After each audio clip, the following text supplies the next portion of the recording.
Headline edition, July 8, 1947. The Army Air Forces has announced that a flying disc has been found and is now in the possession of the Army. Army officers say the missile, found sometime last week, has been inspected at Roswell, New Mexico, and sent to Wright Field, Ohio, for further inspection. Russia has demanded UN action to get all foreign military personnel out of Greece. Southern soft coal operators have not yet reached agreement with John L. Lewis, but the rest of the soft coal industry has resumed production. The House of Representatives has passed the tax reduction bill by more than the two-thirds which would be required to override a veto. Headline edition will bring you special reports and interviews in a moment.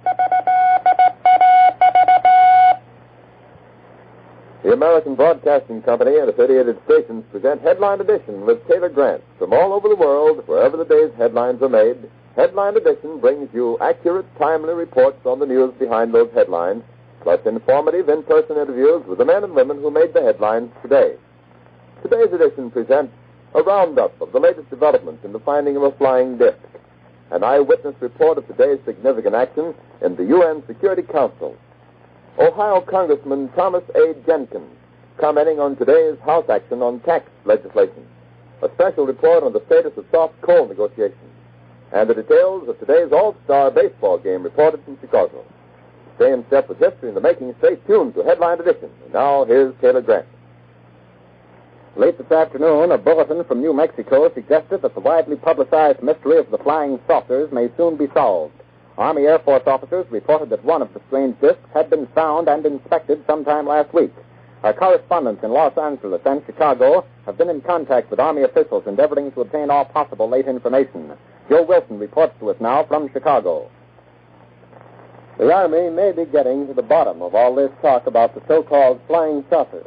As a matter of fact, the 509th Atomic Bomb Group headquarters at Roswell, New Mexico, reports that it has received one of the discs which landed on a ranch outside Roswell.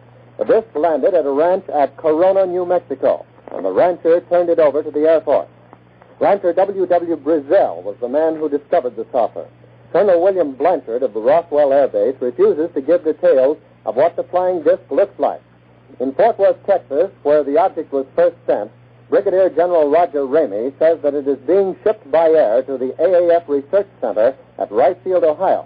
A few moments ago, I talked to officials at Wright Field, and they declared that they expect the so-called flying saucer to be delivered there, but that it hasn't arrived as yet. In the meantime, General Ramey describes the object as being of flimsy construction, almost like a box kite. He says that it was so battered that he was unable to determine whether it had a disc form, and he does not indicate its size.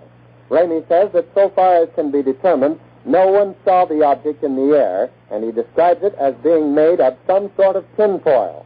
Other Army officials say that further information indicates that the object had a diameter of about 20 to 25 feet, and that nothing in the apparent construction indicated any capacity for speed, and that there was no evidence of a power plant.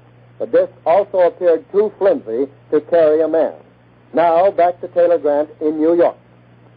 There was important activity within the UN Security Council today.